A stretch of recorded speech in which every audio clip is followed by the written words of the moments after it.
work hard for your party. Yeah. You feel that parties are vehicles to serve your country. It is not a life and death matter. I think the NDC and the MPP have had time in opposition and time in government, so that's why I want everybody to be relaxed. You know each other too well. The people should take it easy. I remember when I delivered my solidarity message in 2015 as General Secretary, I said these are the two parties that are likely to run the country for the foreseeable future. So how we treat ourselves, how we conduct affairs, you know, it would enlighten or create more confusion in the electorate. So I think it's important that we send positive messages around. It's time for everybody to go and express their opinion as to who they favor to be president, who they can invest political authority or their future in. You guys tell us every election is different, and I don't want to start from 92, but it seems to me as if at least from 2012 to 2016, these are three distinctly different elections. For you as the MPP, again, correct me if I'm wrong, this looks like the most difficult, and I'll explain. 2012, you were in opposition. Okay, you had lost another election in 2008. You were in opposition against a party that was in its sort of first four years, so it was very difficult. 2016, 8-year opposition, you swept to victory massively, and then of course 2020, you held your own. So, but how different is this 2024 one? Two things. I think our candidate is a unique candidate. First time in the history of this country, and especially for us, our political tradition, to elect a northern Muslim as our leader. You know, and this is the propaganda tool that our friends of the NDC, they have used since 1992. You know, try to stereotype us and pigeonhole the MPP as an Asante party, not even an Akan party sometimes, and made us very difficult to campaign in certain parts of our country. So as you can see from your map, we are locked up in the middle belt in this country, and this shows that our party is not an Akan party, that it doesn't matter whether you are Ewe or you are Nzima or Mamprusi or Dagumba, it does not matter. If the electorate feel that you have the oomph to be able to lead them, they can trust you with their future, they will do so. And I think it's based on the record of Dr. Bawumia. He has exhibited such finesse, you know, interpersonal skills. He's been a nice person. He's very humble, very respectful. Even the way he conducted himself immediately after the election, visiting everybody, every one of us, cobbling together. The primaries. Yes, the coalition. So there's reasonable harmony in the party. And he talked about we swept 2016 because we had a harmonious internal primary. And I think by and large, this year's primary have been reasonably harmonious. There are only a few hot spots here and there. And so anytime we have such primaries, we are likely to win the parliamentary election. And then the presidency comes as a bonus. So the fact that he's going to be able to eat into the core support of the NDC, you know, it's a strong advantage for him. A strong advantage for him. So we are now fighting the NDC on their turf, places where Bono East, which were no-go areas. I mean, I think we will claim some seats there. I do believe we'll do better in the north. We will beat them in the north. So your non-traditional, the places you've not been doing well, you believe you will get it into their advantage there. We'll do better. But will you hold your stronghold? That's for certain. That's for certain. We will hold our stronghold on the record that we have displayed over the last 8 years. So we are very confident.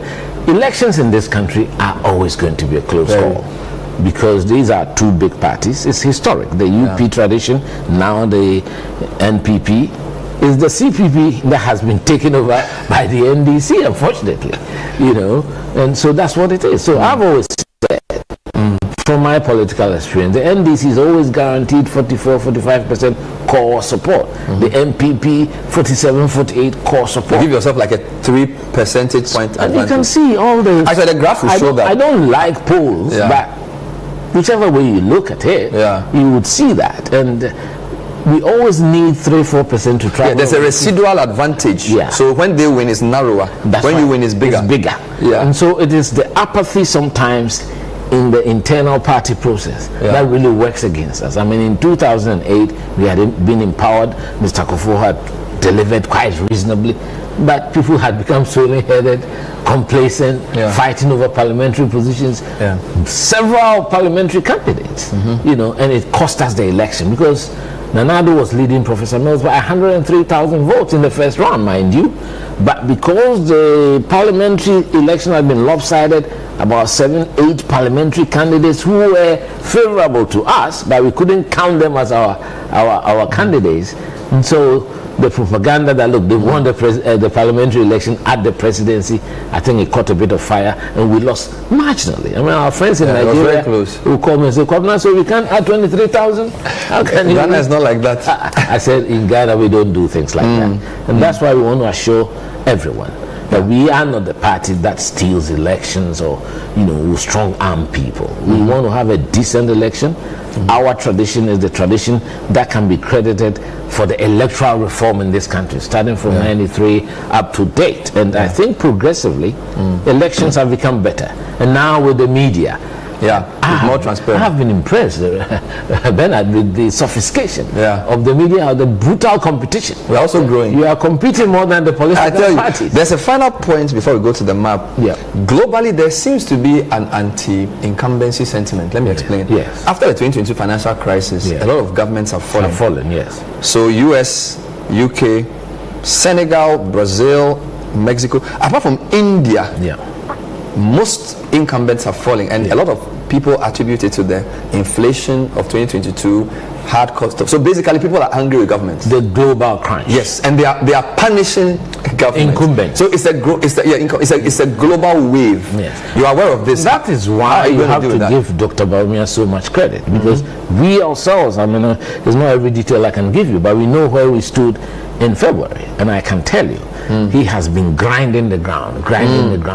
He put boots on the ground, stepped all the 276 constituencies. All 276. Worked very hard, delivered, spread across stakeholder engagements, youth connect, community connects, going into the markets, visiting people in their homes. This has been the most elaborate election campaign I have seen. I've worked with the president. And that's coming from you. That's right. You're serious. This is the most elaborate. Yes. And by elaborate, you mean what? I mean, it's been well articulated, prosecuted, according to plan. Wow. Day by day, extracting those that he has to come back to Accra for official business. Mind you, he's still the vice president. So mixing all of that. And if you look at the fact that he was elected November 4th, about 7-8 clear months after his main opponent, John Mahama. So today's actually a year. Yeah. Today's 4 December, right? So a year since he was. No, it's a year and a month. A year and a month. I'm saying that John Mahama had a leeway of about 8 months. And Bawumia could organize his campaign so meticulously, have a first round visiting all the 16 regional capitals, and no presidential candidate has organized stakeholder meetings. We brought together the clergy, the Muslims, the Christians, the traditional religion, the chiefs, the Zongo chiefs and all that, artisans, teachers, nurses, tailors, miners, everywhere, farmers. And that he listened to them before he started his own program. And so he delivered his manifesto earlier and then adored his running mate. So it shows somebody who is prepared to govern. He's more serious, although he's in government. He didn't say he was going to sit on his incumbency. He recognizes what you have said, that incumbents had been punished across the world because of the crunch. And I think that's what has endeared him to the people. His just appetite for hard work. It's been a quite grueling. I was surprised to hear 3 years ago he was back in Ashanti. I was like, No, because there were some 2 constituencies that we missed. Okay. And then 3 in Volta because he's a vice president. There was an emergency. So you had to make up for that. Yes. So you combined OT, Eastern and Ashanti in one. Because we had the Koforidia area. The new job in North and South had not been touched. We had done all of that, and then a front plane. So he up there, did it all, and the vitality that he's shown, the energy, it has recreated the enthusiasm of the party base. So that apathy that has disappeared. Everybody is so energized, and people are now focused, and they are determined to roll out there, come out and vote come Saturday. He spent 32 days or so in Ashanti, if I'm not mistaken. So I think 3 weeks. No, because people forget that Ashanti is no Kumasi. And there are 47 constituencies. I was with him throughout. You know, and we're doing 3 constituencies in a day. If you do 3, you need 16 21. You need 16 days to be able to do 48. There were a few that we did 4 in one day. You know, and speaking engagements, you know, so he's really worked hard, and I believe that hard work will pay. Your opponent, I spoke to him, he says MPP usually does Ashanti engineering. When I showed him the Ashanti map, and then the fact that Bawumia spent a lot of time there, it's almost like you realize that across the country there isn't much support, and therefore you're putting a lot of energy in Ashanti. What's your response to that? They got it. Well, I've heard them say, "Oh, why is he spending 15 days?" It was a constituency-based campaign. Okay. He wanted to treat the 276 constituencies equally. Okay. You could listen to what he was saying. He wants a broad-based campaign, and that's what he wanted to offer everyone time. It doesn't matter whether it's a whole central where we don't normally do too well, or a Bantama. You know, he treated Ghana as the same, and I think it is very good, because is that a good idea? It's a good idea. He's had the time, the energy, the strength, the verve to be able to do that, and Ghanaians want a leader who has vitality, who has energy, who can energize the base and lead by example and show an appetite for hard work. It's very important. His public-spirited nature and his empathy for the underprivileged and the people with disabilities and the policies that he has outlined has touched various segments of society. Okay. So we are very confident. Final point before we go to the map. As a communicator, some people think sometimes it's good to have one central theme. Yes. I notice because he's talking about different things. So preserve FSHS, digitalization, and my integrity as a person. So there are different touch points. That's right. Sometimes you are not really sure what the key thrust, because as I said, because there's a global anti-incumbency feeling, opposition doesn't have too much work to do than to simply say the current president is the same as those who cause all the problems for you. That's right. But for you, how have you been able to craft the key message? Research shows that people vote for a variety of reasons. Okay. So yes, sometimes it may be good on a core message. Yeah. But these are exceptional circumstances. Okay. That's number 1. Number 2, he has a central theme about focusing on agriculture and looking at the value chain. So he talks about support for agriculture, creating these district agri-mechanization centers as common user facilities to support commercialization of farming and also more technological advanced farms. And then looking at the tree crops like rubber, like cashew, like shernut, like mango, like palm, you know, and treating it the way we treated cocoa. You understand? So those are messages that he took across, especially in the farming areas. Really went hard on that. So every sector of the society had something to write on, and that's what makes his message so attractive. And people trust him. They believe that, one, he hasn't had the opportunity to be president. John Mahama has had his opportunity, didn't handle it, was kicked out in a historically big vote, and he hasn't had the opportunity. And I do believe that, yes, it's good politics for the NDC to heap everything on Dr. Bawumia, but John Mahama knows better than most the difference between being a vice president and a president. There's a sea of difference. You understand? And I believe that even if Nanado, the constitution has allowed him to have another term, there will be dramatic changes to what he has done over the last 2 years. Yes, he's built a strong foundation, but there are areas that Dr. Bawumia wants to change. Imposing order and discipline in financial management, value for money for government procurement, slashing the size of government. Let people know that he wants to lead by example. When he says we should tighten our belt, I was looking at 54 ministers, he says 50. I still disagree with him on that one, but he's the boss. You know, so he's going to be significantly different. You know, when he talks about restoring professionalism and meritocracy to the public services especially. There are a lot of state entities, especially the technical ones, that will do with less political tinkering. You understand? People grow in the job, they have the institutional knowledge, and although the constitution allows the president to appoint the top, sometimes we've gone down to second level, and sometimes even it's too much. It's too much. And we all realize that it's not the best for our country. And those are things that... So he wants to define himself. Yes. Even though he was Nanado's vice president, number 2. he believes that he can carve a niche for himself. That's right. That's why he talks about leading us in a new chapter. I spoke about a new dawn. Yeah. I think a new chapter is quite like a new dawn. We'll take a break. When we come back, just do a quick walk around the country in terms of the changing electoral map of the country and how confident the MPP is about their chances. Stay with us. So, as I did with the NDC General Secretary, I want to speak to Kwabena Agyapong about the electoral map of Ghana. And if you just tuned in, I'll just show you this quickly. I'm using 3 most recent elections just to make the point that in 2012, when NDC did very well, Upper East, Upper West, Savannah, North, all the way to vote are very green. And MPP are just 6, 7 sprinkles in the north, right? 1, 2, 3 down here in the eastern corridor, 3 here and 1 here.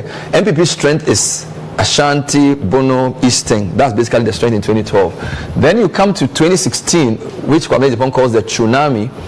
And that tsunami was so serious that even in Upper West, there were some blues. The blues have now increased from 6 to about 8, 10-ish, right? And then the whole of the Bono side is gone. Even some western inroads in the corners, right? So the country was really, really strong MPP. 2020 seems to have sort of come down the middle lane. And this is where we are with... The blues have sort of coalesced towards the northeastern side. NDC has reclaimed Upper East and Upper West. The Agash in the middle is still strong. A few roads in Bono for them as well. And then western to a few things. So Kwabena, this is what's my observation is that you've sort of strengthened up here. Yeah. And it's been deliberate. Yes. And apart from that, now that we have a candidate from that area, that's his... Oh, so this was not because of him. Some people attribute this to him. That he was running it from, I think, 2008. From 2008. So they said some of this is him. Of course, you have to give him the credit for that. But I think now that he's on top of the ticket, he's more attractive to the north. There's no doubt at all about that. And again, I mean, he had a very interesting way of putting it. Look, the 2 major candidates are from the north. One can be there for only 4 years. He can be there possibly for 8 years. And the country is big. I mean, the north captures it. Maybe the next time that the cycle returns, maybe some decent, interval. So I think most of them believe that if indeed you are going to look at the north, then they rather have put their chances on someone who can be there for 8 years than 4 years. So that is going to be strengthening us. And then if you look at all the areas that are green, even the strong areas that the NDC have in the blue areas, those are the areas of a lot of the Zongos where we do very badly. You understand? So you think beyond the north, he has something to say about some of the greens? Oh yes.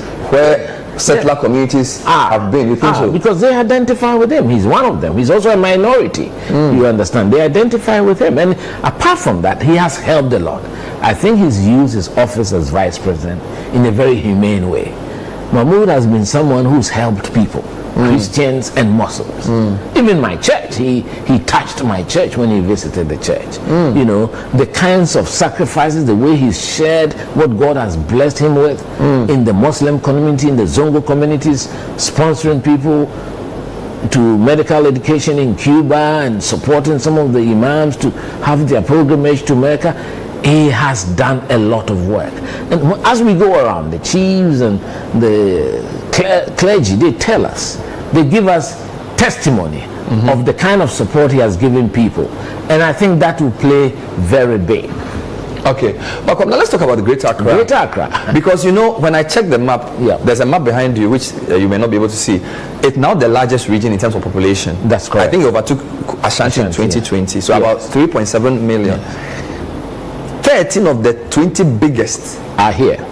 Now the challenge is that this anti-incumbency thing, it tends to be strong in the capital city. It's more pronounced. Good. So even though the gap between the 2 parties was just 73,000 in 2020, there's a sense that NDC starts with an advantage in this region, and that if there are people turn out to vote and the incumbents supporters are apathetic, then the gap could be much bigger. What are your thoughts on Greater Accra? That is a possible scenario, but I can tell you, with the work that Bawumia has done so far, and the delivery of projects to the coastals, I mean, Jamestown has had a new harbor. Ngwa, the landing sites in Mumford, across. This government has delivered a lot of work, Elmina and all that, and people feel it. You understand? And so I don't think the margin, if people take it for granted, we will do much better in Greater Accra than people think. And you know that he's also a minority. He's a Mampusi. He's not an Ashanti or an Akan. So some of the anti-MPP sentiments may not necessarily be there. That's right. And he would do much better in the Volta region as well. You think so? And there's a huge Volta contingent in Greater Accra, mind you. Yes. And they love Bawumia. You understand? So Greater Accra, yes, is always tough. It's hugely metropolitan. This is where the economy bites the most. People have to pay rent. So you do admit that the anti-government sentiment in the region, of course, is strong. How do you see Central? That we have a strong base here. Okay. The Greater Accra, there's a strong base of the MPP. And our base, once our base turns out, and I'm encouraging them. You will not be walloped. No, at all. You will not be walloped in the region. No, to be, if even they defeat us, to be marginal. You don't. Yeah. So I think Greater Accra is a place where nobody can dominate. You notice your base is coalesced towards the western side. That's right. And then they sort of course, yes. But fortunately, the Adans and the Seges don't have the population. Yeah. So you're right. The numbers are more in the middle. That's right. Yes. In 2012, if you looked at the previous slideshow that you had, we used only 2 regions to virtually fight off the rest of the country. Yes, you did. So it's the population. So where we are strong, we are very strong. And in Greater Accra, we are very strong. And our people will turn out and vote. And if you add that to what Dr. Bawumia himself will be able to commandeer in the Ashamans of the world, the Nimas of the world, Accra New Town and the Sukura, where he can also get in there. He's got support in there. Central region baffled me a bit because the Akufo-Addo won the region, but the NDC got the parliamentary majority. Because there was a lot of, and there's still, unfortunately, we're trying to talk to our people. There are a lot of internal problems in Central region. It's not been easy. But I think Dr. Bawumia has been able to lead them into some coalition of a sort. People are working together. They were probably, remember, that's the fact that his main opponent in the primaries is from there. That's right. That created some of those problems too. And the overhang.